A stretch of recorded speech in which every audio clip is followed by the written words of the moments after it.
El clavo Pedro Antonio de Alarcón, primero el número uno. Lo que más ardientemente desea todo el que pone el pie en el estribo de una diligencia para emprender un largo viaje es que los compañeros de departamento que le toquen en suerte sean de amena conversación y tengan sus mismos gustos, sus mismos vicios, pocas impertinencias, buena educación y una franqueza que no raye en familiaridad. Porque, como ya han dicho y demostrado Larra, Koch, Soulier y otros escritores de costumbres, es asunto muy serio esa improvisada e íntima reunión de dos o más personas que nunca se han visto ni quizá han de volver a verse sobre la tierra y destinadas, sin embargo, por un capricho del azar, a codearse 2 o 3 días, a almorzar, comer y cenar juntos, a dormir una encima de otra, a manifestarse. En fin, recíprocamente, con ese abandono y confianza que no concedemos ni aún a nuestros mayores amigos, esto es, con los hábitos y flaquezas de casa y de familia. Al abrir la portezuela acuden tumultuosos temores a la imaginación. Una vieja con asma, un fumador de mal tabaco, una fea que no tolere el humo del bueno, una nodriza que se mareire en carruaje, angelitos que lloren y demás.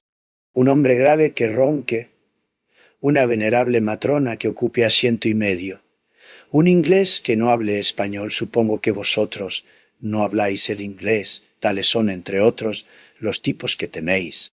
Encontrar. ¿Alguna vez acariciáis la dulce esperanza de hallaros con una hermosa compañera de viaje?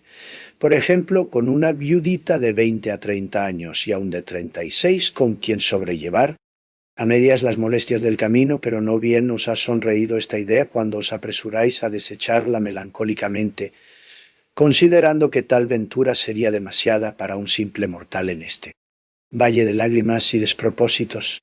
Con tan amargos recelos ponía yo el pie en el estribo de la diligencia de Granada a Málaga, a las 11 menos 5 minutos de una noche de otoño de 1844. Noche oscura y tempestuosa por más señas. Al penetrar en el coche, con el billete número 2 en el bolsillo, mi primer pensamiento fue saludar a aquel incógnito número 1, que me traía inquieto antes de serme conocido. Es de advertir que el tercer asiento de la berlina no estaba tomado, según confesión del mayoral en jefe. Buenas noches, dije, no bien me senté enfilando la voz hacia el rincón en que suponía a mi compañero de jaula. Un silencio tan profundo como la oscuridad reinante siguió a mis buenas noches. Diantre, pensé, si será sordo o sorda mi epiceno cofrade, ilustración y alzando. Haz la voz, repetí. Buenas noches. Igual silencio siguió a mi segunda salutación. ¿Si será mudo? Le dije entonces. A todo esto la diligencia había echado a andar, digo a correr, arrastrada por 10.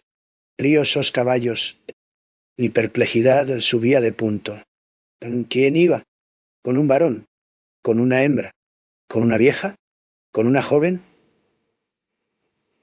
Y dije, ¿quién? ¿Quién era aquel silencioso número 1? Y fuera quien fuese, ¿por qué callaba? ¿Por qué no respondía a mi saludo? ¿Estaría ebrio? ¿Se habría dormido? ¿Se habría muerto? ¿Estaría un ladrón? Era cosa de encender luz. Pero yo no fumaba entonces y no tenía fósforos. ¿Qué hacer? Por aquí iban mis reflexiones cuando se me ocurrió apelar al sentido del tacto, pues que tan ineficaces eran el de la vista y el del oído. Con más tiento, pues, que emplea un pobre. Te hablo para robarnos el pañuelo en la Puerta del Sol. Extendí la mano derecha hacia aquel ángulo del coche. Mi dorado deseo era tropezar con una falda de seda o de lana, y aun de percal avancé. Pues nada, avancé más, extendí todo el brazo, nada, avancé de nuevo, palpé con entera resolución en un lado, en otro, en los 4 rincones, debajo de los asientos, en las correas del techo. Nada. En este momento brilló un relámpago, ya he dicho que había tempestad, y a su luz sulfúrea vi que iba completamente solo. Solté una carcajada, burlándome de mí mismo, Y precisamente. En aquel instante se detuvo la diligencia. Íbamos en el primer relevo. Ya me disponía a preguntarle al mayoral por el viajero que faltaba, cuando se abrió la portezuela y a la luz de un farol que llevaba el Sagalvi, me pareció un sueño lo que vi. Vi poner el pie en el estribo de la berlina de mi departamento a una hermosísima mujer, joven, elegante, pálida, sola, vestida de luto. Era el número uno, era mi antes epiceno compañero de viaje, era la viuda de mis esperanzas, era la realización del sueño que apenas había osado concebir, era el non plus ultra de mis ilusiones de vuelo.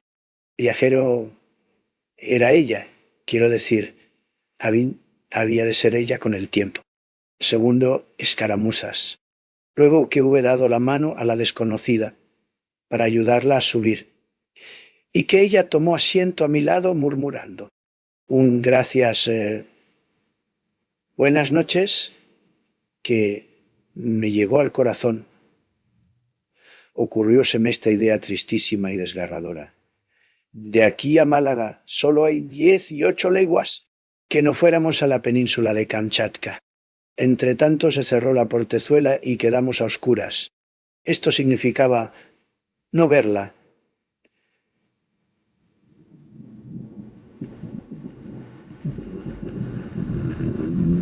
Yo pedía relámpagos al cielo, como el Alfonso Munio de la señora Avellaneda cuando dice: «Horrible tempestad, inicia, mándame un rayo, pero, oh dolor». La tormenta se retiraba ya hacia el mediodía, y no era lo peor no verla, sino que el aire severo y triste de la gentil señora me había impuesto de tal modo que no me atrevía a cosa ninguna. Sin embargo, pasados algunos minutos le hice aquellas primeras preguntas y observaciones de cajón que establecen poco a poco cierta intimidad entre los viajeros. ¿Va usted bien? ¿Se dirige usted a Málaga? ¿Le ha gustado a usted la Alhambra? ¿Viene usted de Granada? Está la noche húmeda. A lo que respondió ella: gracias. Sí. No, señor. Oh, pis. Seguramente. Mi compañera de viaje tenía poca gana de conversación. Dedíqueme, pues, a coordinar mejores preguntas, y viendo que no se me ocurrían, me puse a reflexionar. ¿Por qué había subido aquella mujer en el primer relevo de tiro y no desde Granada? ¿Por qué iba sola? ¿Era casada? ¿Era viuda? ¿Era tira? ¿Y su tristeza? ¿Cuál causa? Sin ser indiscreto, no podía hallar la solución de estas cuestiones. Y la viajera me gustaba demasiado para que yo corriese el riesgo de parecerle un hombre vulgar, dirigiéndole necias preguntas. ¿Cómo deseaba que amaneciera? De día se habla con justificada libertad, mientras que la conversación a oscuras tiene algo de tacto, va derecha al bulto, es un abuso de confianza. La desconocida no durmió en toda la noche, según deduje de su respiración y de los suspiros, que lanzaba de vez en cuando. Creo inútil decir que yo tampoco pude coger el sueño. ¿Está usted indispuesta? Le pregunté una de las veces, que se quejó. No, señor, gracias. Ruego a usted que se duerma descuidado, respondió con seria afabilidad. Dormirme, exclamé. Luego añadí: creí que padecía usted. Oh, no, no padezco, murmuró blandamente, pero con un acento en que llegué a percibir cierta amargura. El resto de la noche no dio de sí más que breves diálogos como el anterior. Amaneció al fin. Qué hermosa era. Pero qué sello de dolor sobre su frente. Qué lúgubre oscuridad en sus bellos ojos. Qué trágica expresión en todo su semblante. Algo muy triste había en el fondo de su alma. Y sin embargo, no era una de aquellas mujeres excepcionales, extravagantes, de corte, romántico, que viven fuera del mundo devorando algún pesar o representando alguna tragedia. Era una mujer a la moda, una elegante mujer de porte distinguido, cuya menor palabra dejaba traslucir una de esas reinas de la conversación y del buen gusto que tienen por trono una butaca de su gabinete, una carretela en el Prado o un palco en la ópera, pero que callan fuera de su elemento, o sea, fuera El círculo de sus iguales. Con la llegada de Elías se alegró algo la encantadora viajera, y ya consistiese en que mi circunspección de toda la noche y la gravedad de mi fisonomía le inspirasen bueno. Idea de mi persona, ya en que quisiera recompensar al hombre a quien no había dejado dormir. Fue el caso que inició a su vez las cuestiones de ordenanza. ¿Dónde va usted? Va a ser buen día. ¿Qué? Tan hermoso paisaje. A lo que yo contesté más extensamente que ella me había contestado a mí. Almorzamos en Colmenar. Los viajeros del interior y de la rotonda eran personas poco tratables. Mi compañera se redujo a hablar conmigo. Excusado es decir que yo estuve enteramente consagrado a ella y que la atendí en la mesa como a una persona real. De vuelta en el coche nos tratábamos ya con alguna confianza. En la mesa habíamos hablado de Madrid, y hablar bien de Madrid a una madrileña que se halla lejos de la corte es la mejor de las recomendaciones, porque nada es tan seductor como Madrid. Perdido. Ahora o nunca, Felipe, me dije entonces. Quedan 8 leguas. Abordemos la cuestión amorosa. Tercero, catástrofe. Desventurado. No bien dije una palabra galante a la beldad. Conocí que había puesto el dedo sobre una herida. En el momento perdí todo lo que había ganado en su opinión. Así me lo dijo una mirada indefinible que cortó la voz en mis labios. Gracias, señor, gracias, me dijo. Luego, al ver que cambiaba de conversación. ¿Enojado usted, señora? El amor me horroriza. Qué triste es inspirar lo que no se siente. ¿Qué haría yo para no agradar a nadie? Algo es menester que usted haga si no se complace en el daño ajeno. Repuse muy seriamente. La prueba es que aquí me tiene pesaroso de haberla conocido. Ya que no feliz, por lo menos yo viví ayer en paz. Y ya estoy desgraciado, puesto que la amo a usted sin esperanza. ¿Le queda a usted una satisfacción, amigo mío? Replicó ella sonriendo. ¿Cuál? ¿Cuál? Que si no acojo su amor, no es por ser suyo, sino porque es que amor. Ah, sí. Puede usted, pues, estar seguro de que ni hoy, ni mañana, ni nunca obtendrá otro hombre la correspondencia que le niego. Yo no amaré jamás a nadie, pero ¿por qué, señora? Porque el corazón no quiere, porque no puede, porque no debe luchar más, porque he amado hasta el delirio y he sido engañada. En fin, porque aborrezco el amor. Magnífico discurso. Yo no estaba enamorado de aquella. Inspirábame curiosidad y deseo, por lo distinguida y por lo bella. Pero de esto a una pasión había todavía mucha distancia. Así pues, al escuchar aquellas dolorosas y terminantes palabras, dejó la contienda mi corazón de hombre y entró en ejercicio mi imaginación de artista. Quiere esto decir que comencé a hablar a la desconocida un lenguaje filosófico y moral del mejor gusto, con el que logré conquistar su confianza, o sea que me dijese algunas otras generalidades melancólicas del género Balzac. Así llegamos a Málaga. Era el instante más oportuno para saber el nombre de aquella. Singularísima señora, no, ya estoy a despedirme de ella en la administración. La dije cómo me llamaba, la casa donde iba a parar y mis señas en Madrid. Ella me contestó con un tono que nunca olvidaré. Doy a usted 1000 gracias por las amables atenciones que le he merecido durante el viaje, y le suplico que me dispense si le oculto mi nombre, en vez de darle uno fingido, que es con el que aparezco en la hoja.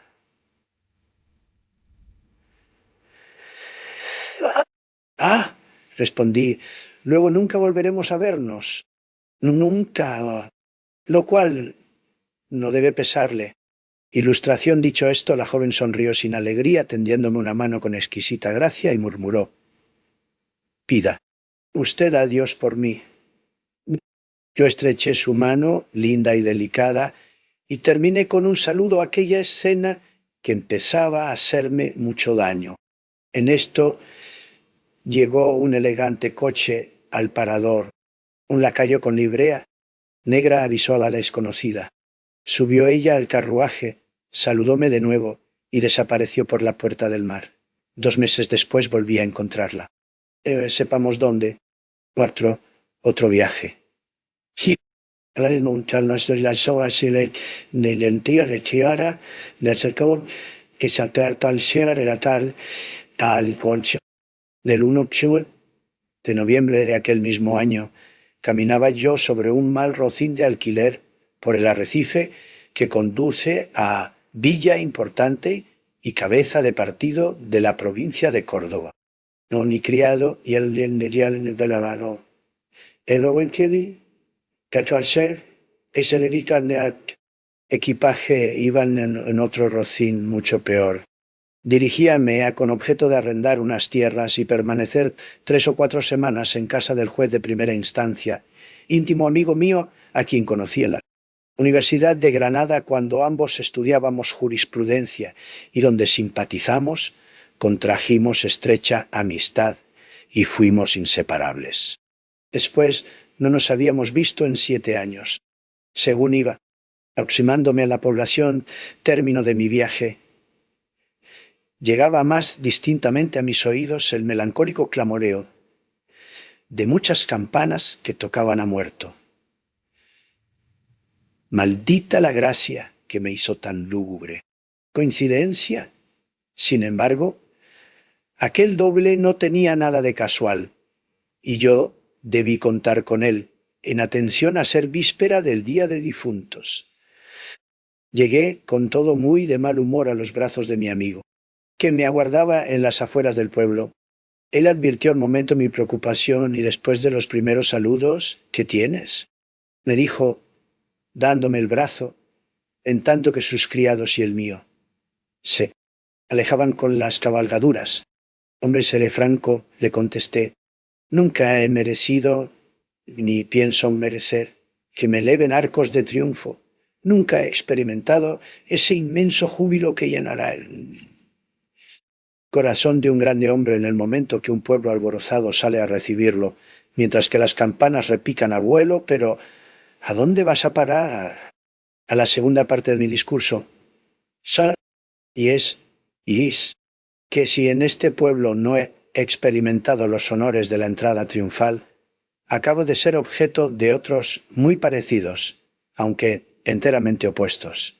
Ni confiesa, oh juez de palo, que esos clamores, funerales que solemnizan mi entrada en hubieran contristado al hombre más jovial del universo. Ilustración. Bravo, Felipe, replicó el juez, a quien llamaremos Joaquín Zarco. Bien, es muy a mi gusto. Esa melancolía cuadra perfectamente a mi tristeza. Tú triste. ¿De cuándo acá? Joaquín se encogió de hombros y no sin trabajo retuvo un gemido. Cuando dos amigos que se quieren de verdad vuelven a verse después de larga separación, parece como que resucitan todas las penas que no han llorado juntos. Yo me hice el desentendido por el momento y hablé a Zarco de cosas indiferentes. Esto penetramos en su elegante casa. Diantre, amigo mío, no pude menos de exclamar. Vives muy bien alojado. Qué orden, qué gusto en todo. Necio de mí. Ya caigo. ¿Te no has casado? No me... He casado, respondió el juez con la voz un poco turbada. No me he casado ni me casaré nunca.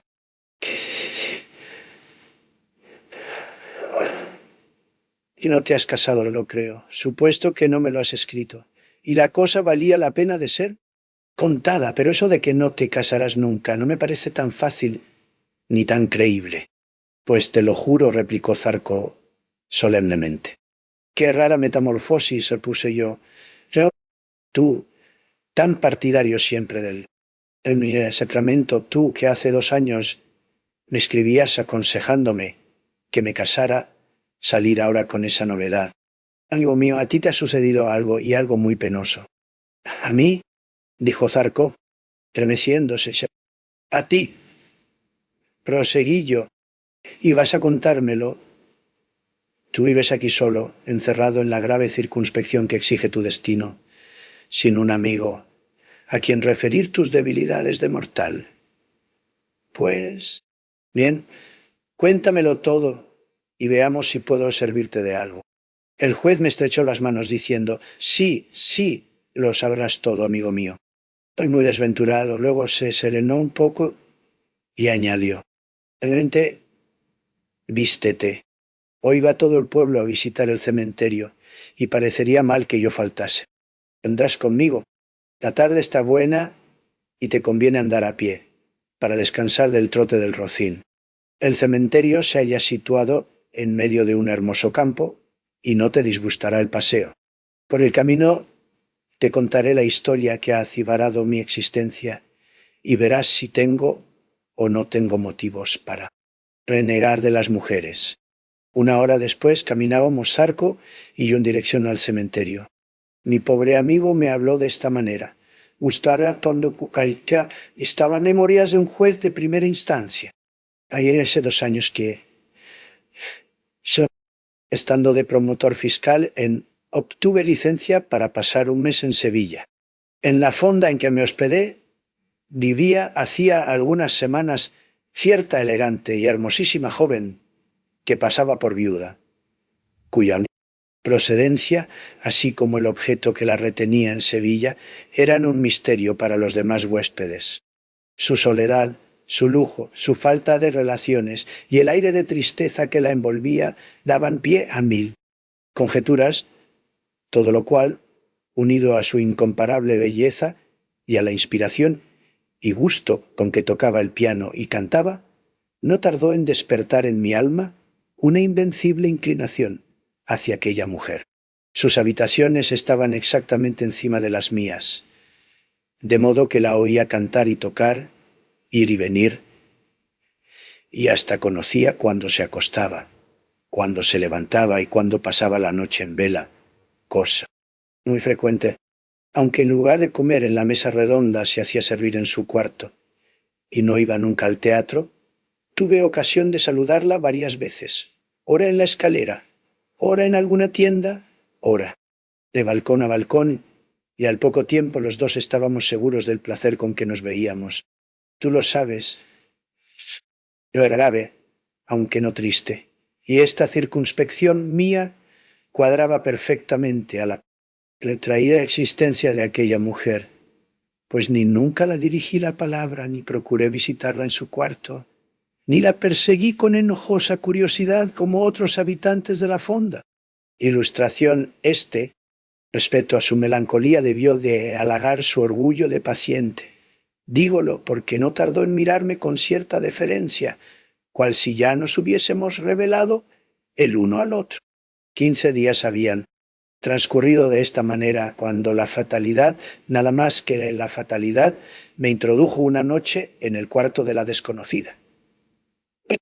Como nuestras habitaciones ocupaban idéntica situación en el edificio, salvo el estar en pisos diferentes, eran sus entradas iguales. Dicha noche, pues, al volver del teatro, subí distraído más escaleras de las que debía, y abrí la puerta de su cuarto, creyendo que era la del mío. La hermosa estaba leyendo y se sobresaltó al verme. Yo me aturdí de tal modo que apenas pude disculparme, pero mi misma turbación y la prisa con que intenté irme la convencieron de que aquella equivocación no era una farsa.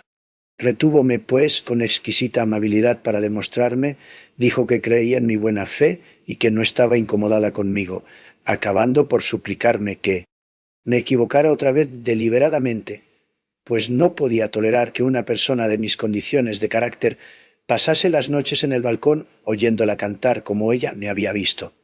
Cuando su pobre, ella se honraría con que yo le prestase atención más de cerca. A pesar de todo, creí de mi deber no tomar asiento en aquella noche, y salí. Pasaron 3 días, durante los cuales tampoco me atreví a aprovechar el amable ofrecimiento de la bella cantora, aun a riesgo de pasar por descortés a sus ojos. Y era que estaba perdidamente enamorado de ella, era que conocía que en unos amores conores, aquella mujer no podía haber término medio, sino delirio de dolor o delirio de ventura. era que le temía, en fin, a la atmósfera de tristeza que la rodeaba. Sin embargo, después de aquellos 3 días, subí al segundo. Permanecí allí toda la velada. La joven me dijo llamarse Blanca y ser madrileña y viuda. Tocó el piano, cantó, hízome 1000 preguntas acerca de mi persona, profesión, estado, familia, etc. Y todas sus palabras y observaciones me complacieron y enajenaron.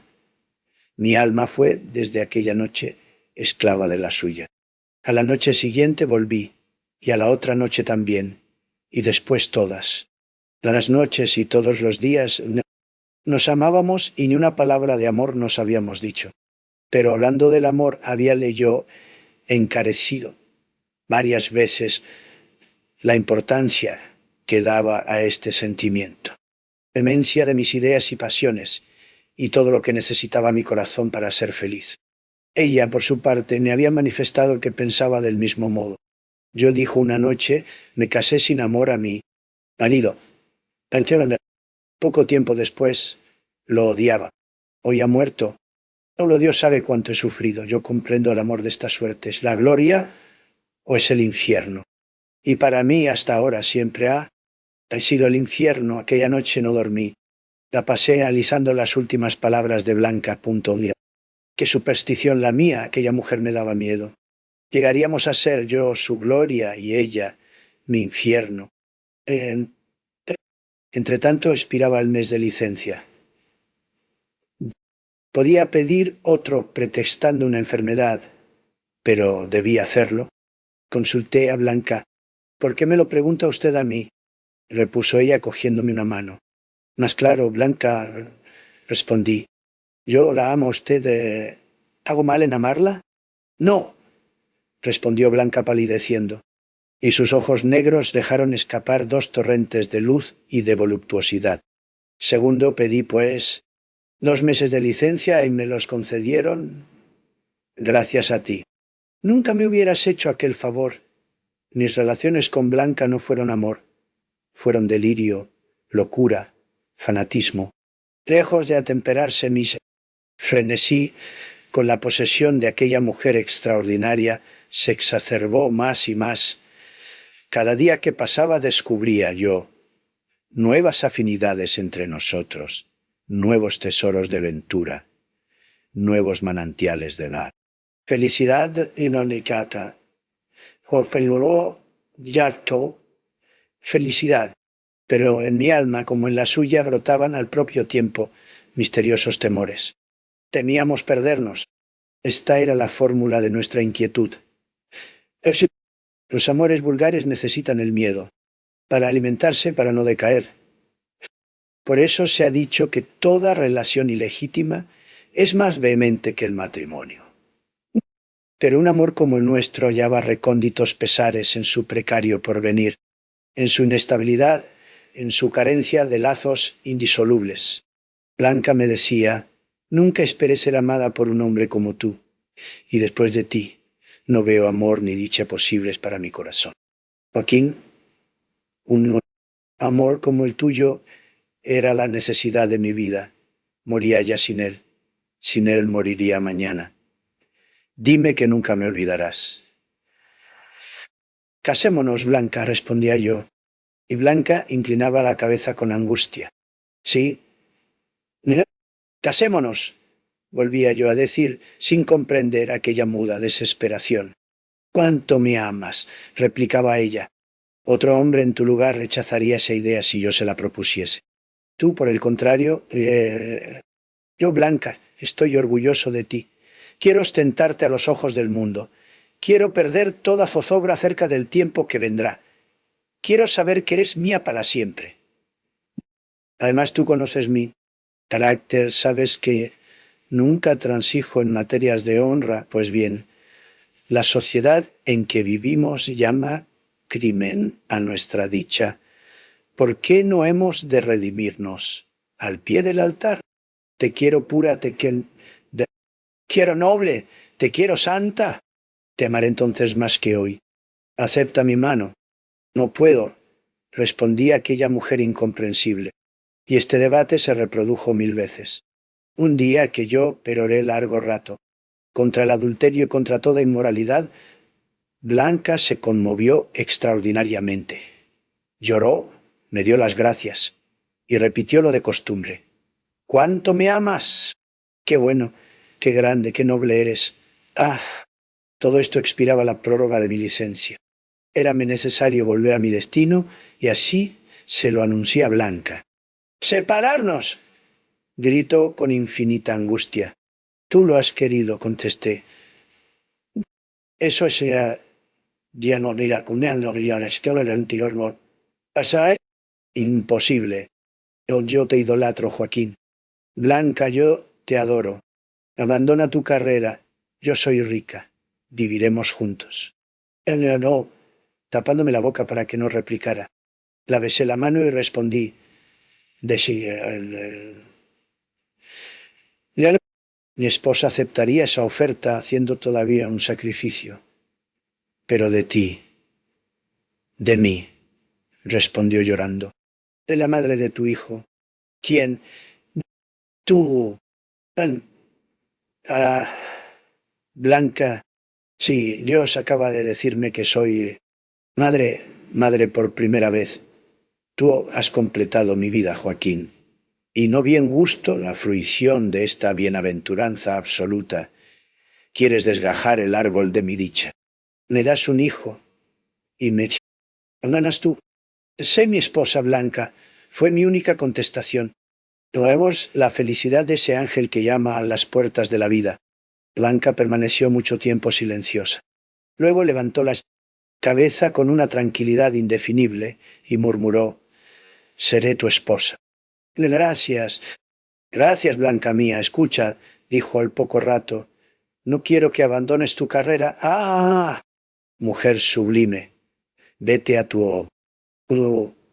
¿Cuánto tiempo tardarás en arreglar allí tus asuntos, solicitar del gobierno más licencia y volver a Sevilla?» «Un mes. Un mes, repuso Blanca, tonto. «Bien, aquí te espero. Vuelve dentro de un mes y seré tu esposa. Hoy somos 15 de abril, el 15 de mayo, sin falta, sin falta. ¿Me lo juras?» «Te lo juro». «Aún otra vez», replicó Blanca. «Te lo juro». «¿Me amas?» «Oh, con toda mi vida». «Pues vete». Y ya no. Pues vete. Pues vuelve, adiós, dijo y me suplicó que la dejara y que partiese sin perder momento. Despedíme de ella y partí a aquel mismo día. Ilustración tercero, llegué a... Preparé mi casa para recibir a mi esposa. Solicité y obtuve, como sabes, otro mes de licencia, y arreglé todos mis asuntos con tal eficacia, que al cabo de 15 días me vi en libertad de volver a Sevilla. Debo advertirte que durante aquel medio mes no recibí ni una sola carta de Blanca, a pesar de haberle yo escrito 6. Esta circunstancia me tenía vivamente contrariado. Así fue que, aunque solo había transcurrido la mitad del plazo que mi amada me concediera, salí para Sevilla, a donde llegué el día 30 de abril. Inmediatamente me dirigí a la fonda que había sido nido de nuestros amores. Blanca había desaparecido 2 días después de mi partida sin dejar razón del punto a que se encaminaba. Imagínate el dolor de mi desengaño, no escribirme que se marchaba, marcharse sin dejar dicho a dónde se dirigía, hacerme perder completamente su rastro, evadirse, en fin, como una criminal cuyo delito se ha descubierto. Ni por un instante me ocurrió permanecer en Sevilla hasta el 15 de mayo, aguardando a ver si regresaba. Blanca, la violencia de mi dolor y de mi indignación, y el bochorno que sentía por haber aspirado a la mano de semejante aventurera, no dejaban lugar a ninguna esperanza, a ninguna ilusión, a ninguna ilusión. Consuelo. De lo contrario hubiera sido ofender mi propia conciencia, que ya veía en Blanca el ser odioso y repugnante que el amor o el deseo habían disfrazado hasta entonces. Indudablemente era una mujer liviana e hipócrita que me amó sensualmente, pero que previendo la habitual mudanza de su caprichoso corazón, no pensó nunca en que nos casáramos, hostigada, al fin, por mi amor y mi honradez. Había ejecutado una torpe comedia a fin de escaparse impunemente. Y en cuanto a aquel hijo anunciado con tanto júbilo, tampoco me cabía ya duda de que era otra ficción, otro engaño, otra sangrienta burla. Apenas se comprendía semejante perversidad en una criatura tan bella y tan inteligente.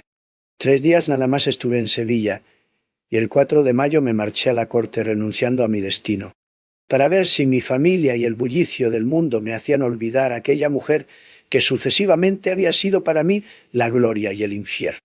Por último, hace cosa de 15 meses que tuve que aceptar el juzgado de este otro pueblo, donde, como has visto, no vivo muy contento que digamos, siendo lo peor de todo que en medio de mi aborrecimiento a Blanca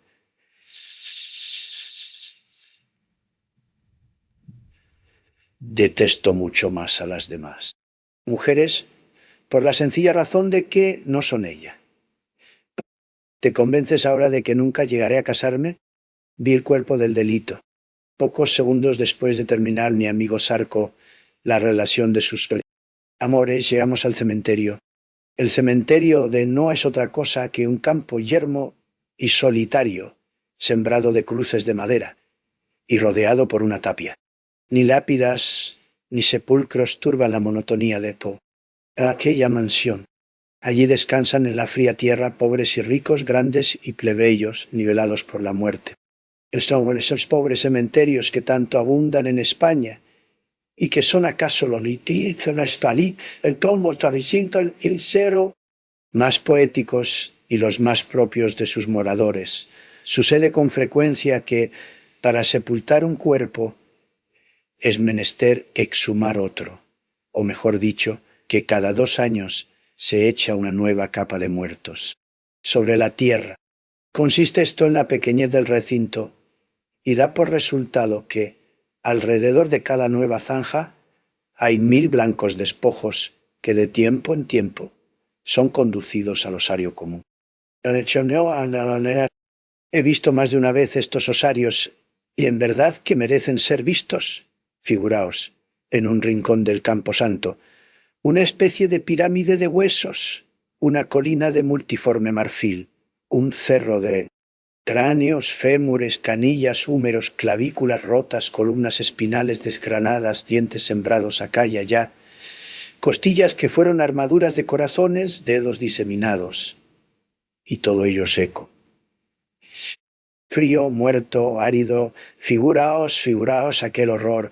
¿Y qué contactos? Los enemigos, los rivales, los esposos, los padres y sus hijos están allí, no solo juntos, sino revueltos, mezclados por pedazos como triada mies, como rota paja. Y qué desapacible ruido cuando un cráneo choca con otro, o cuando baja rodando desde la cumbre por aquellas huecas astillas de antiguos hombres. ¿Y qué risa tan insultante tienen las calaveras? Pero volvamos a nuestra historia. Ilustración andábamos Joaquín y yo dando sacrílegamente con el pie a tantos restos inanimados, ora pensando en el día que otros pies hollarían nuestros despojos, ora atribuyendo a cada hueso una historia, procurando hallar el secreto de la vida en aquellos cráneos, donde acaso moró el genio o bramó la pasión, y ya vacíos, como celda de difunto fraile, o adivinando otras veces por la configuración, por la dureza y por la dentadura, si tal calavera perteneció a una mujer, a su niño o a un anciano. Cuando las miradas del juez quedaron fijas en uno de aquellos globos de marfil. ¿Qué es esto?, exclamó retrocediendo un poco. ¿Qué es esto, amigo mío? ¿No es un clavo? Y así hablando daba vueltas con el bastón a un noelia. Cráneo bastante fresco todavía, que conservaba algunos espesos mechones de pelo negro. Miré y quedé tan asombrado como mi amigo. Aquella calavera estaba atravesada por un clavo de hierro. El siguiente los interés tendrá la legal naciente transferida del material URSS y la chata cabeza de este clavo asomaba por la parte superior del hueso coronal, mientras que la punta salía por el que fue cielo de la boca. ¿Qué podía significar aquello? De la extrañeza pasamos a las conjeturas y de las conjeturas al horror. «Reconozco la providencia», exclamó finalmente Zarco. «He aquí un espantoso crimen que iba a quedar impune y que se delata por sí mismo a la justicia. Cumpliré con mi deber, tanto más cuanto que parece que el mismo Dios me lo ordena directamente al poner ante mis ojos la taladrada cabeza de la víctima. Ah, sí, juro no descansar hasta que el autor de este horrible delito expíe su maldad en el cadalso. Ilustración séptima. Primeras diligencias». Mi amigo Zarco era un modelo de jueces. Recto, infatigable, aficionado, tanto como obligado, a la administración de justicia, vio en aquel asunto un campo vastísimo en que emplear toda su inteligencia, todo su celo, todo su fanatismo. Perdonad la palabra por el cumplimiento de la ley. Inmediatamente hizo buscar a un escribano y dio principio al proceso. Después de extendido testimonio de aquel hallazgo, llamó al enterrador tonto y ciego.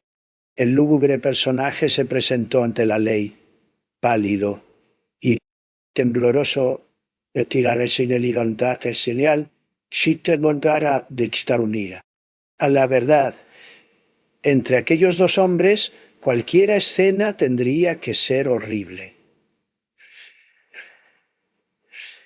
Recuerdo literalmente su diálogo. El juez: «¿De quién puede ser esta calavera?» El sepulturero: «Ay, de la firma, no como no volti ante el secatiente ante el tirante bonar. ¿Dónde ha encontrado vuestra señoría?» El Leoquenza la Naratsiar Estén. El juez: «¿En este mismo sitio?» El sepulturero: «Pues entonces pertenece a un cadáver que, por estar ya algo pasado, desenterré ayer para sepultar a una vieja que murió anteanoche». El juez tonto: «¿Y por qué exhumó usted ese cadáver y no otro más antiguo?» El sepulturero: «Ya lo he dicho, esa señoría, para poner a la vieja en su lugar. El ayuntamiento no quiere convencerse que es muy chico este cementerio para tanta gente como se muere ahora. Así es que no se deja a los muertos secarse en la tierra y tengo que trasladarlos medio vivos al osario común». Pues si no entonces será la no de Santa Isidren, gato no canora. Y ¿podrá saberse de quién es el cadáver a que corresponde esta cabeza? El sepulturero: «No es muy fácil, señor. El juez señala de Saxiente y la Rilateruelo. El lector del Quirquido, sin embargo, ello ha de ser. Con que piénselo usted despacio. El esto, el sepulturero. Encuentro un medio de saberlo». El juez: «Dígalo usted». El sepulturero: «La caja de aquel muerto se hallaba en regular estado cuando la saqué de la tierra y me la llevé a mi habitación. Para aprovechar las tablas de la tapa, ¿acaso conserve alguna señal, como iniciales, como galones o cualquiera otra de esas cosas que se estilan ahora para adornar los ataúdes?» El juez: «Veamos esas tablas». En tanto que el sepulturero traía los fragmentos del ataúd, Zarco mandó a un alguacil que envolviese el misterioso cráneo en un pañuelo, a fin de llevárselo a su casa. El enterrador llevó consigo las tablas. Como esperábamos, encontráronse en una de ellas algunos jirones de galón dorado que, sujetos a la madera con tachuelas de metal, habían formado letras y números. Pero el galón estaba roto y era imposible restablecer aquellos caracteres. No desmayó con todo, mi amigo, sino que hizo arrancar completamente el galón, y por las tachuelas o por las punturas de otras que había habido. En la tabla recompuso las siguientes cifras: A, E, R, R, 3 R, y 1, T, T, Sarco radió en entusiasmo al hacer este descubrimiento. «Es bastante. Es demasiado», exclamó gozosamente. «Ha sido de esta hebra. Recorreré el laberinto y lo descubriré todo». Cargó el alguacil con la tabla como había cargado con la calavera y regresamos a la población. Sin descansar un momento nos dirigimos a la parroquia más próxima. Sarco pidió al cura el libro de sepelios de 1843. Recorriólo escribano hoja por hoja, partida por partida, aquellas iniciales ATI. N, K, R, U, no correspondían a ningún difunto. Pasamos al tercer central con el andar, sin querer volver ya no, de la telastopter para el tener que darle. Y otra parroquia. 5 tiene la villa. A la cuarta que visitamos halló el escribano esta partida de sepelio.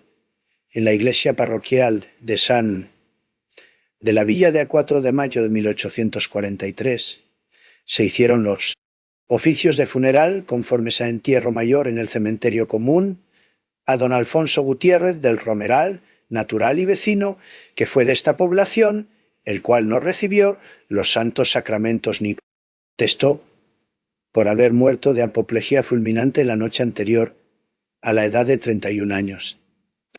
Estuvo casado con doña Gabriela Zahara del Valle, natural de Madrid, y no deja hijos. Y para que conste, etc., tomó Zarco un certificado de esta partida autorizado por el cura y regresamos a nuestra casa. Por el camino me dijo el juez: «Todo lo veo claro. Antes de 8 días habrá terminado este proceso que tan oscuro se presentaba hace 2 horas. Ahí llevamos una apoplejía fulminante de hierro que tiene cabeza y punta y que dio muerte repentina.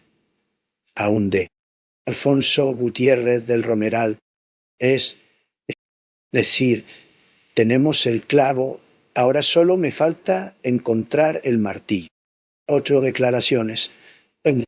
Un vecino dijo que dice Alfonso Gutiérrez del Romeral, joven y rico propietario de aquella población, residió algunos años en Madrid, de donde volvió en 1840, casado con una bellísima señora llamada doña Gabriela Zahara, que el declarante había ido algunas noches de tertulia a casa de los recién casados, y tuvo ocasión de observar la paz y ventura que reinaban en el matrimonio, que 4 meses antes de la muerte de D., Alfonso había marchado su esposa a pasar una temporada en Madrid con su familia.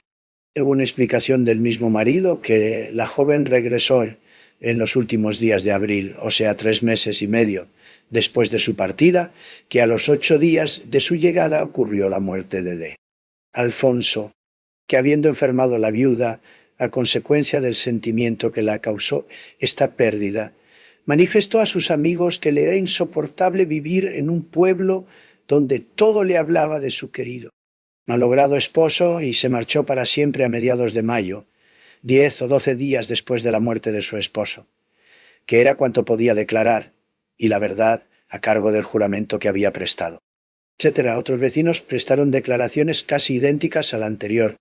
Los criados del difunto Gutiérrez dijeron, después de repetir los datos de la vecindad, que la paz del matrimonio no era tanta, como se decía de público, que la separación de 3 meses y medio que precedió a los últimos 8 días que vivieron juntos los esposos fue un tácito rompimiento, consecuencia de profundos,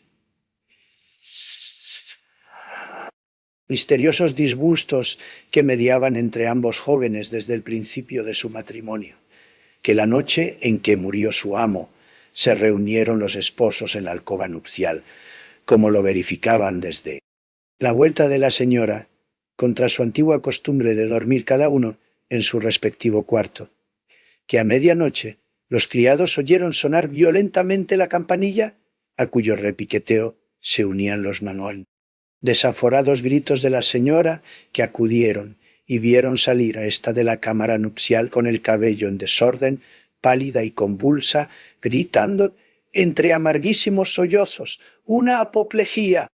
Un médico: «Alfonso mío, el señor se muere».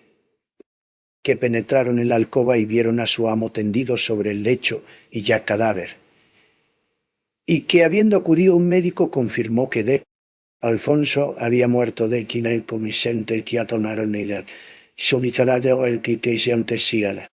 una congestión cerebral. El médico, preguntado al tenor de la cita que precede, dijo que era cierto en todas sus partes. El mismo médico y otros dos facultativos habiéndoseles puesto de manifiesto. La calavera de Leo Alfonso, y preguntado sobre si la muerte recibida de aquel modo podía parecer a los ojos de la ciencia como apoplejía, dijeron que sí.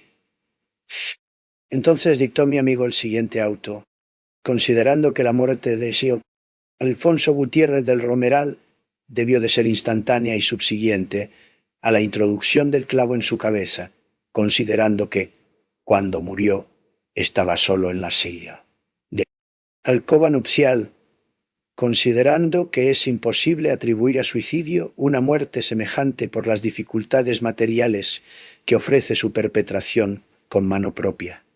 Se declara reo de esta causa y autora. En la muerte del Di, Alfonso a su esposa doña Gabriela Zahara del Valle, para cuya captura se expedirán los oportunos exhortos, etcétera, etcétera. Dime, Joaquín. Pregunté yo al juez. ¿Crees que se capturará a Gabriela Zahara? Indudablemente. ¿Y por qué lo aseguras? Porque en medio de estas rutinas judiciales hay cierta fatalidad dramática que no perdona nunca. Más claro, cuando los huesos salen de la tumba a declarar, poco les queda que hacer a los tribunales. El 9, el hombre propone. A pesar de las esperanzas de mi amigo Zarco, Gabriela Zahara no apareció. Exhortos, requisitorias, todo. Fue inútil. Fue inútil. Pasaron 3 meses. La causa se sentenció en rebeldía. Yo abandoné la villa de no sin prometerle a Zarco volver al año siguiente. Un dúo en mi mayor. Aquel invierno lo pasé en Granada. Érase una noche en que había gran baile en casa de la riquísima señora de X, la cual había tenido la bondad de convidarme a la fiesta. A poco de llegar a aquella magnífica morada, donde estaban reunidas todas las célebres hermosuras de la aristocracia granadina, reparé en una bellísima mujer cuyo rostro habría distinguido entre 1000 otros semejantes, suponiendo que Dios hubiese formado alguno, que se le pareciera. Era mi desconocida, mi mujer misteriosa, mi desengañada de la diligencia, mi compañera de viaje, el número 1 de que os hablé al principio de esta relación. Corrí a saludarla, y ella me reconoció en el acto. Señora, le dije, he cumplido a usted mi promesa de no buscarla. Hasta ignoraba que podía encontrar a usted aquí. A saberlo, ¿acaso no hubiera venido por temor de ser usted enojoso? Una vez ya delante de usted, espero que me diga si puedo reconocerla, si me es dado hablarle, si ha cesado el entredicho que me alejaba de usted. Veo que es usted vengativo, nené, contestó graciosamente alargándome la mano. Pero yo le perdono. ¿Cómo está usted? En verdad que lo ignoro, respondí. ¿Sí? Mi salud, la salud de mi alma, pues no es otra cosa. Me preguntará usted en medio. El baile depende de la salud de su alma de usted. Esto quiere decir que mi dicha no puede ser sino un reflejo de la suya. ¿Ha sanado ese pobre corazón? Aunque la galantería le prescriba a usted. Desearlo, contestó la dama, y mi aparente jovialidad haga suponerlo. Usted sabe lo mismo que yo, que las heridas del corazón no se curan. Pero se tratan, señora, como dicen los facultativos. ¿Sí? Hacen llevadera, se tiende una piel rosada sobre la roja cicatriz. Se edifica una ilusión sobre un desengaño. Pero esa edificación es falsa, como la primera, señora, como todas. Querer creer, querer gozar, he aquí la dicha. Mirabeau, moribundo, no aceptó el generoso ofrecimiento de un joven que quiso transfundir toda su sangre en las empobrecidas arterias del grande hombre. No sea usted como Mirabeau, Beba usted nueva vida en el primer corazón virgen que le ofrezca su rica savia. Y pues no gusta usted de galantería, le añadiré, en abono de mi consejo, que al hablar así, no. Defiendo mis intereses, ¿por qué dice usted eso último? Porque yo también tengo algo de Mirabeau, no en la cabeza, sino en la sangre. Necesito lo que usted, una primavera que me vivifique. Somos muy desdichados. En fin, usted tendrá la bondad de no huir de mí en adelante. Señora, iba a pedirle a usted permiso para visitarla. Ilustración, nos despedimos. ¿Quién es esta mujer? Pregunté a un amigo mío. Una americana que se llama Mercedes de Mérida Nueva, me contestó. Es todo lo que sé y mucho más de lo que se sabe generalmente. Oh, un sí, fatalidad. Al día siguiente fui a visitar a mi nueva amiga. La fonda de los 7 suelos de la Alhambra ponía una talidad. La encantadora Mercedes me trató como a un amigo íntimo y me invitó a pasear con ella por aquel Edén de la naturaleza y templo del arte, y acompañarla. Luego a comer. De muchas cosas hablamos durante las 6 horas que estuvimos juntos, y como el tema que siempre volvíamos era el de los desengaños amorosos, hube de contarle la historia de los amores de mi amigo Sarco. Ella la oyó muy atentamente, y cuando terminé se echó a reír, y me dijo, «Señor D., Felipe, sírvale a usted eso de lección para no enamorarse nunca de mujeres a quienes no conozca. No vaya usted a creer», respondí con viveza, «que he inventado esa historia, o se la he referido porque me figure que todas las damas misteriosas que se encuentra uno en viaje son como la que engañó a mi condiscípulo». «Muchas gracias, pero no siga usted», replicó, levantándose de pronto. «¿Quién duda que en la fonda de los 7 suelos de Granada pueden alojarse mujeres que en nada se parezcan a esa que tan fácilmente se enamoró de su amigo de usted en la fonda de Sevilla? En cuanto a mí, no hay riesgo de que me enamore de nadie, puesto que nunca hablo 3 veces con un mismo hombre, señora. Eso es decirme que no vuelva. No, esto es anunciar a usted que mañana, al ser de día, me marcharé de Granada, y que probablemente no volveremos a vernos nunca. Nunca. Lo mismo me dijo usted en Málaga, después de nuestro famoso viaje, y sin embargo, nos hemos visto de nuevo. En fin, dejemos libre el campo a la fatalidad.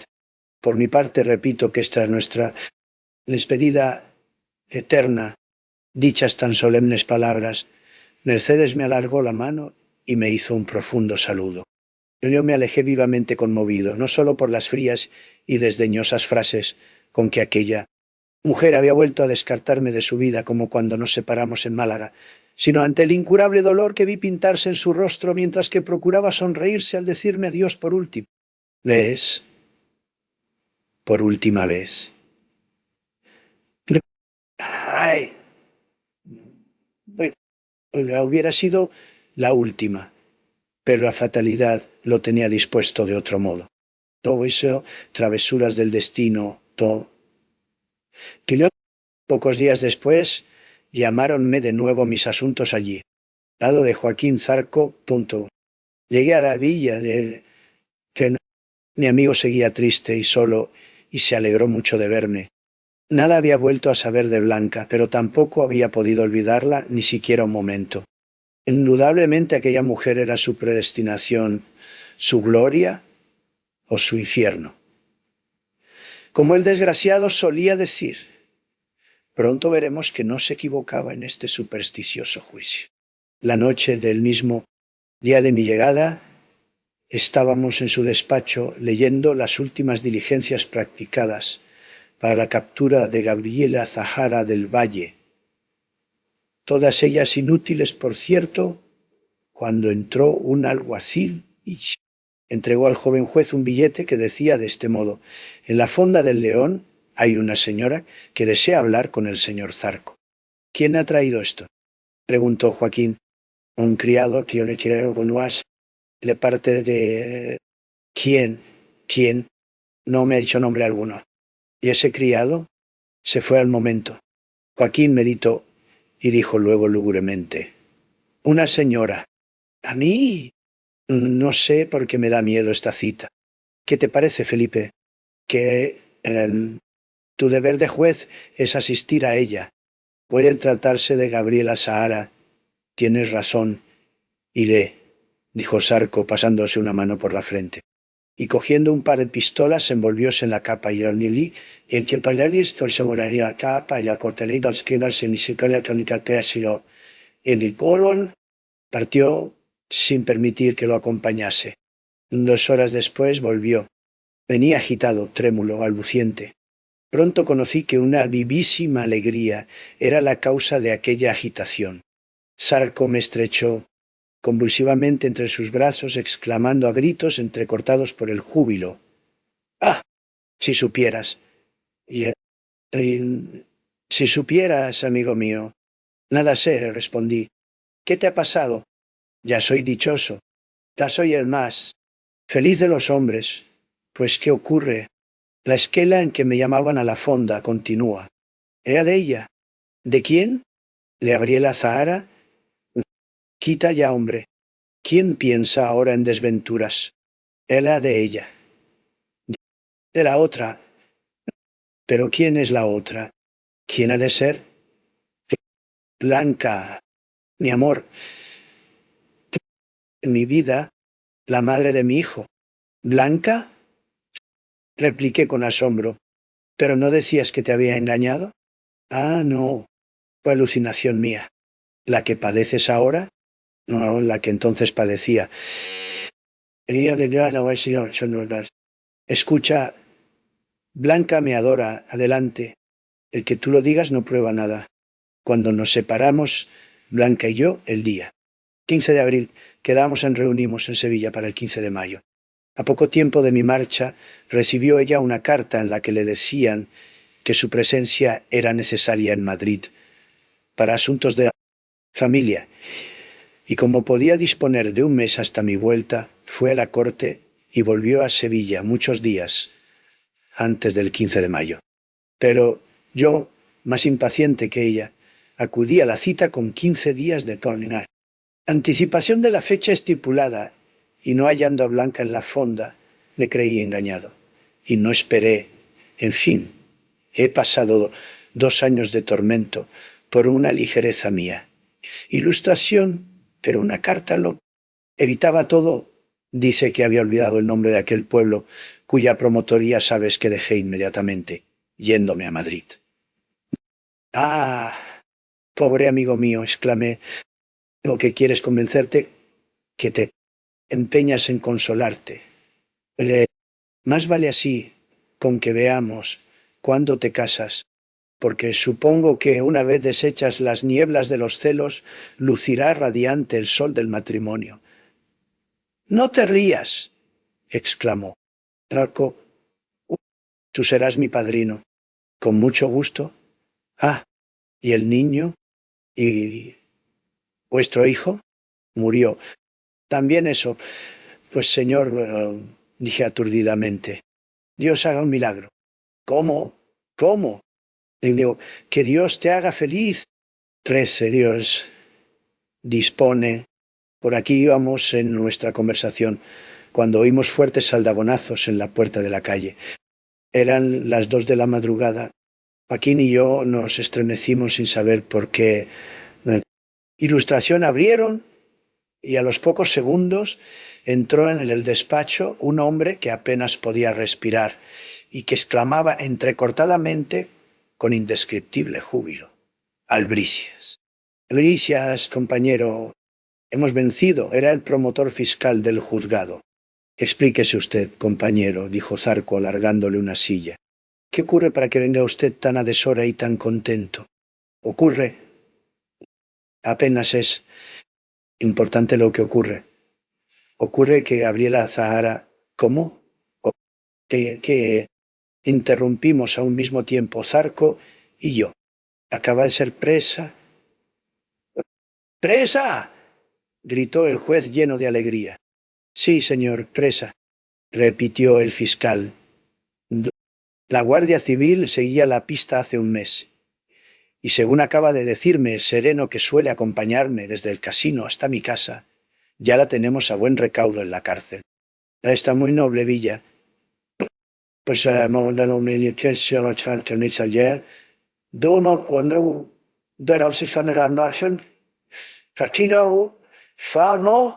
esta misma noche le tomaremos declaración.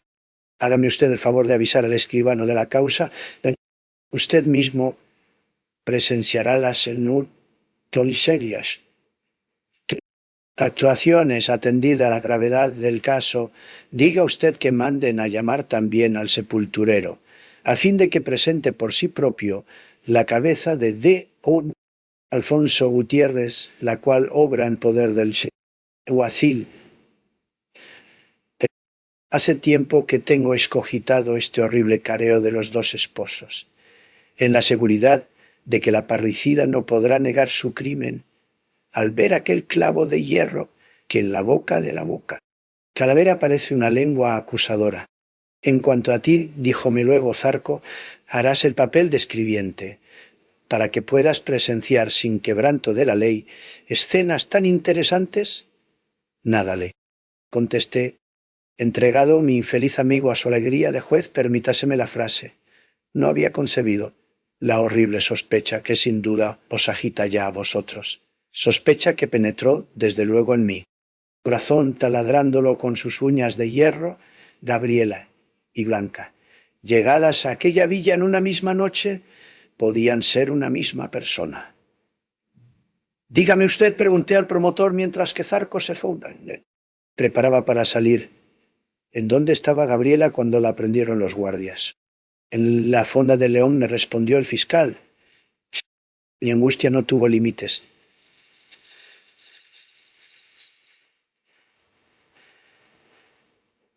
Sin embargo, nada podía hacer, nada podía. Es decir, sin comprometer a Zarco, como tampoco debía envenenar el alma de mi amigo, comunicándole aquella lúgubre conjetura, que acaso iban a desmentir los hechos.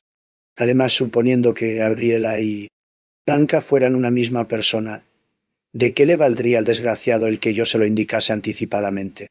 ¿Qué podía hacer en tan tremendo conflicto? ¿Huir? ¿Huir? Yo debía evitarlo, pues era declararse reo. Delegar, fingiendo una disposición repentina, equivaldría a desamparar a Blanca, en cuya defensa tanto podía hacer, si su causa le parecía defendible. Mi obligación, por tanto, era guardar silencio y dejar paso a la justicia de Dios. Tal discurrí, por lo menos en aquel súbito lance, cuando no había tiempo ni espacio para soluciones inmediatas. La catástrofe se venía encima con trágica premura. El fiscal había dado ya las órdenes de Zarco a los alguaciles, y uno de estos había ido a la cárcel a fin de que dispusiesen la sala de audiencia para recibir al juzgado. El comandante de Polialental. La Guardia Civil entraba en aquel momento, a dar parte en persona, como muy satisfecho que estaba del caso de la prisión de Gabriela. Sahara y algunos trasnochadores, socios del casino y amigos del juez, noticiosos de la ocurrencia, iban acudiendo también allí, como a olfatear y presentir las emociones del terrible día en que dama tan principal y tan bella subiese al cadalso. En fin, no había más remedio que ir hasta el borde del abismo pidiendo a Dios que Gabriela no fuese Blanca. Disimulé, pues, mi inquietud y callé mis recelos, y a eso de las 4 de la mañana seguí al juez, al promotor, el escribano, al comandante de la guardia y a un pelotón de curiosos y de alguaciles que se trasladaron a la cárcel regocijadamente. 14. El tribunal. Allí aguardaba ya el sepulturero. La sala de la audiencia estaba profusamente iluminada. Sobre la mesa veíase una caja de madera pintada de negro, que contenía la calavera de Alfonso Gutiérrez del Romeral. El juez ocupó su sillón. El promotor se sentó a su derecha y el comandante de la guardia, por respetos superiores a las prácticas forenses, Fue invitado a presenciar también la indagatoria.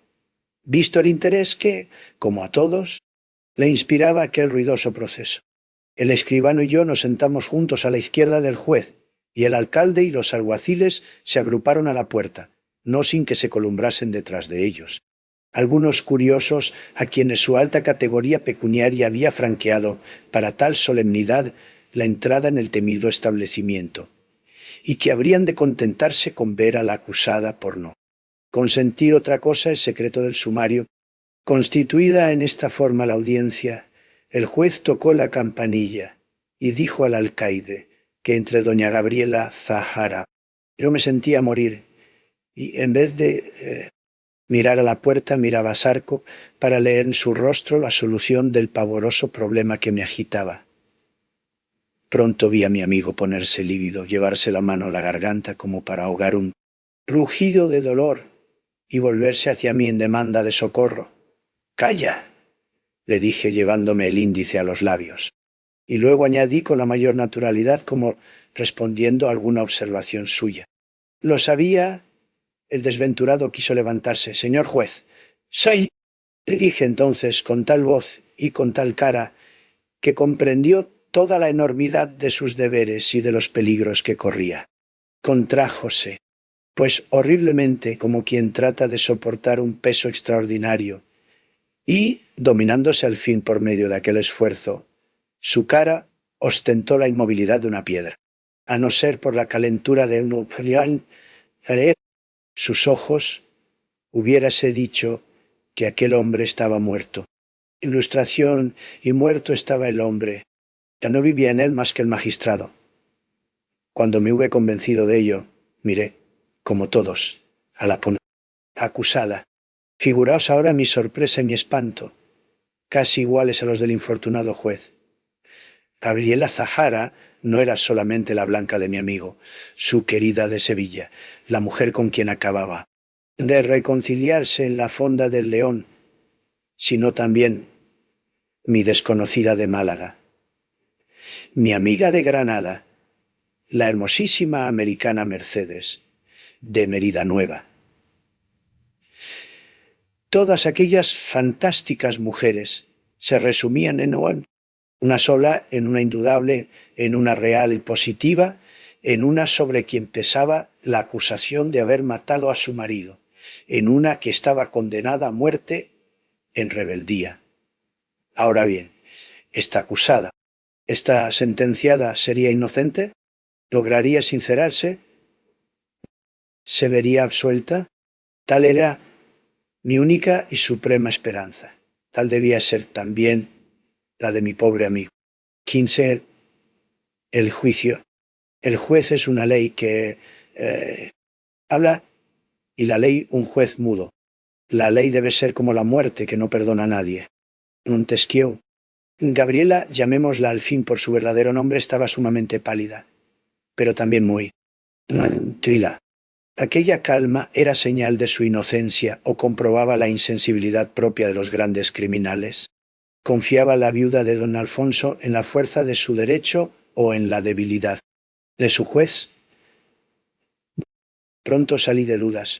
La acusada no había mirado hasta entonces más que a Zarco, no sé si para infundirle valor y enseñarle a disimular, si para amenazarle con peligrosas revelaciones, o si para darle mudo testimonio de que su blanca no podía haber cometido un asesinato. Pero observando sin duda la tremenda impasibilidad del juez, debió de sentir miedo. Y miró a los demás, concurrentes, cual si buscase en otras simpatías auxilio moral para su buena o su mala causa. Entonces me vio a mí, y una llamarada de rubor, que me pareció de buen agüero, tiñó de escarlata su semblante, pero muy luego se repuso y tornó a su palidez y tranquilidad.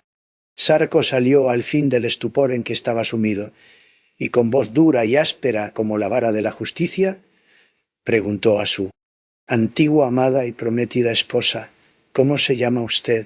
«Gabriela Zahara del Valle de Gutiérrez del Romeral», contestó la acusada con dulce y reposado acento. Sarco tembló ligeramente. Acababa de oír que Su Blanca no había existido nunca, y esto se lo decía ella misma. Ella, con quien 3 horas antes había concertado de nuevo el antiguo proyecto de matrimonio.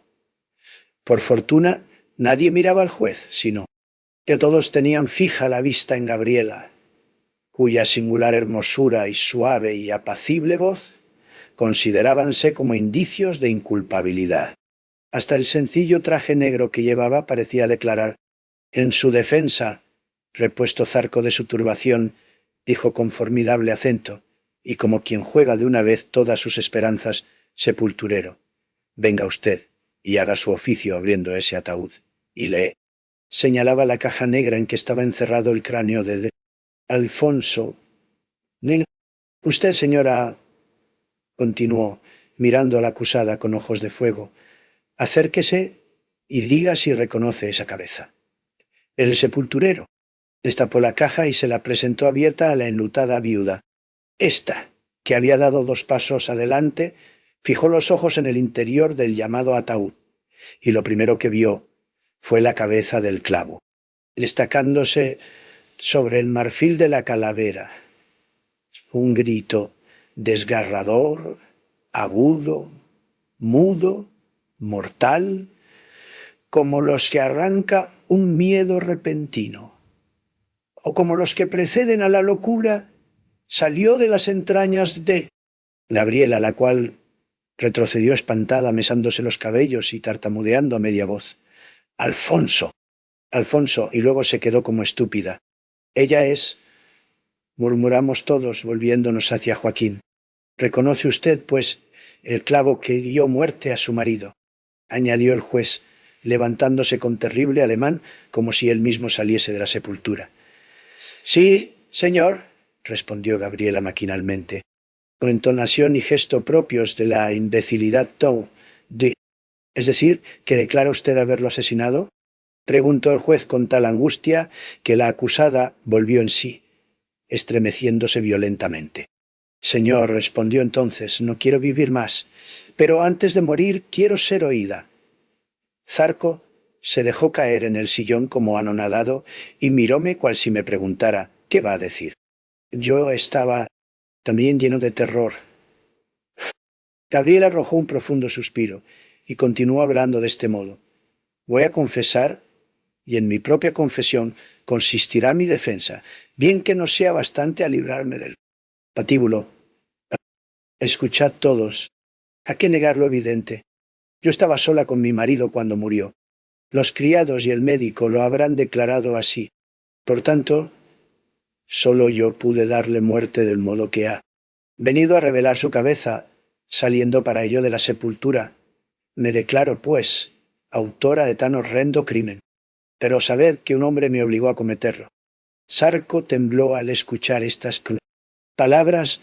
Dominó, sin embargo, su miedo, como había dominado su compasión, y exclamó valerosamente: «Su nombre, señora». «Dígame pronto el nombre de ese desgraciado». Gabriela miró al juez con fanática adoración, como una madre a su atribulado hijo, y añadió con melancólico acento: «Podría con una sola palabra arrastrarlo al abismo en que me ha hecho caer. Podría arrastrarlo al cadalso a fin de que no se quedase en el mundo para maldecirme tal vez al casarse con otra. Pero no quiero. Callaré su nombre, porque me ha amado y le amo. Y le amo, aunque sé que no hará nada para impedir mi muerte». El juez extendió la mano derecha, cual si fuera a adelantarse. Ella le reprendió con una mirada cariñosa, como diciéndole: «Ve que te pierdes». Zarco bajó la cabeza. Gabriela continuó, casada, a la fuerza con un hombre a quien aborrecía, con un hombre que se me hizo aún más aborrecible después de ser mi esposo, por su mal corazón y por su vergonzoso estado. Pasé 3 años de martirio, sin amor, sin felicidad, pero resignada. Un día que daba vueltas por el purgatorio de mi existencia, buscando, a fuer de inocente, una salida, vi pasar a través de los hierros que me encarcelaban. Uno de esos ángeles que libertan a las almas ya merecedoras del cielo. Asíme su túnica diciéndole: «Dame la felicidad», Y el ángel me respondió: tú no puedes ser ya dichosa. ¿Por qué? ¿Por qué no? Lo eres, Tionelis. Es decir, que el infame que hasta entonces me había martirizado me impedía volar con aquel ángel al cielo del amor y de la aventura. ¿Concebís absurdo mayor que el de este razonamiento de mi destino? Lo diré más claramente. Había encontrado un hombre digno de mí, y de quien yo era digna. Nos amábamos, nos adorábamos, pero él, que ignoraba la existencia de mi mal llamado esposo, él, que desde luego pensó en casarse conmigo, él, que no transigía con nada que fuese ilegal o impuro, me amenazaba con abandonarme si no nos casábamos. Érase un hombre excepcional, un dechado de honradez, carácter severo y nobilísimo, cuya única falta en la vida consistía en haberme querido demasiado. Verdad es que íbamos a tener un hijo ilegítimo. Pero también es cierto que ni por un solo instante había dejado de exigirme el cómplice de mi deshonra que nos uniéramos ante Dios. Tengo la seguridad de que si yo le hubiese dicho: te he engañado, no soy viuda, mi esposo vive, se habría alejado de mí, odiándome y maldiciéndome. Inventé mil excusas, mil sofismas, y a todo me respondía: sé mi esposa. Yo no podía serlo, creyó que no quería, y comenzó a odiar. ¿Qué hacer? Resistí, lloré, supliqué, pero él, aun después de saber que teníamos un hijo, me repitió que no volvería a verme hasta que le otorgase mi mano. Ahora bien, mi mano estaba vinculada a la vida de un hombre ruin. Y, entre matarlo a él o causar la desventura de mi hijo, la del hombre que adoraba y la mía propia, opté por arrancar su inútil y miserable vida, al que él era nuestro verdugo. Donaté, pues, a mi marido, creyendo ejecutar un acto de justicia en el criminal que me había engañado infamemente al casarse conmigo, y, castigo de Dios, me abandonó mi amante. Después hemos vuelto a encontrarnos. ¿Para qué, Dios mío? ¡Ah! No, que yo muera pronto. Sí, que yo muera pronto. Gabriela cayó un momento, ahogada por el llanto. Sarco había dejado caer la cabeza sobre las manos, cual si meditase, pero yo veía que temblaba como un epiléptico. Señor juez, repitió Gabriela con renovada energía, que yo muera pronto. Zarco hizo una seña para que se llevasen a la acusada. Gabriela se alejó con paso firme. No, sin dirigirme antes una mirada espantosa en que había más orgullo que arrepentimiento. Luis 6. La sentencia. Excuso referir la formidable lucha que se entabló en el corazón de Zarco, y que duró hasta el día en que volvió a fallar la causa. No tendría palabras con que haceros comprender aquellos horribles combates. Solo diré que el magistrado venció al hombre, y que Joaquín Zarco volvió a condenar a muerte a Gabriela Zahara. Al día siguiente fue remitido el proceso en consulta a la audiencia de Sevilla. Y al propio tiempo Zarco se despidió de mí, diciéndome estas palabras: aguárdame acá hasta que yo vuelva. Cuida de la infeliz, pero no la visites, pues tu presencia la humillaría en vez de consolarla. No me preguntes a dónde voy, ni temas que cometa el feo delito de suicidarme. Adiós, y perdóname las aflicciones que te he causado. 20 días después, la audiencia del territorio confirmó la sentencia de muerte. Gabriela Zahara fue puesta en capilla Tonteisí. 17. Último. Viaje. Llegó la mañana de la ejecución sin que Zarco hubiese regresado ni se tuvieran noticias de él. Un inmenso gentío aguardaba a la puerta de la cárcel la salida de la sentenciada. Yo estaba entre la multitud, pues si bien había acatado la voluntad de mi amigo, no visitando a Gabriela en su prisión, creía de mi deber representar a Zarco en aquel supremo trance, acompañando a su antiguo amado. Hasta el pie del cadalso. Al verla aparecer, costóme trabajo reconocerla. Había enflaquecido horriblemente y apenas tenía fuerzas para llevar a sus labios el crucifijo que besaba a cada momento. Aquí estoy, señora. ¿Puedo servir a usted de algo? Le pregunté cuando pasó cerca de mí. Clavó en mi faz sus marchitos ojos y cuando me hubo reconocido exclamó: «¡Oh! Gracias, gracias. Qué consuelo tan grande me proporciona usted en mi última hora». «Padre», añadió volviéndose a su confesor, «¿puedo hablar al paso algunas palabras con este generoso amigo?» «Sí, hija mía», le respondió el sacerdote. «Pero no deje usted de pensar en Dios». Gabriela me preguntó entonces: «¿Y él? Está ausente. Hágalo Dios muy feliz. Dígale cuando le vea que me perdone, para que me perdone Dios. Dígale que todavía le amo, aunque el amarle es causa de mi muerte. Quiero ver a usted resignada. Lo estoy. Cuánto deseo llegar a la presencia de mi eterno Padre. Cuántos siglos pienso pasar llorando a sus pies, hasta conseguir que me reconozca como hija suya y me perdone mis muchos pecados».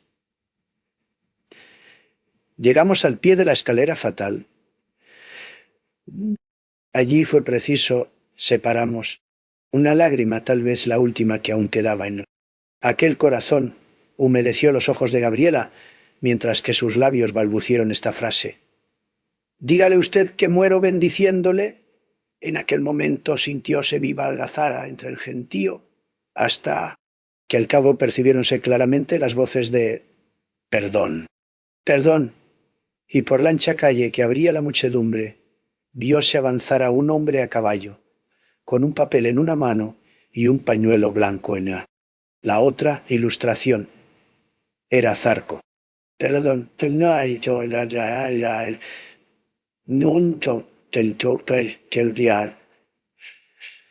perdón, perdón», venía gritando también él. Echó al fin pie a tierra y, acompañado del jefe del cuadro, adelantóse hacia el patíbulo. Gabriela, que había ya subido algunas gradas, se detuvo, miró intensamente a su amante y murmuró: «Bendito seas». Enseguida perdió el conocimiento. Leído el perdón y legalizado el acto, el sacerdote y Joaquín corrieron a desatar las manos de la indultada.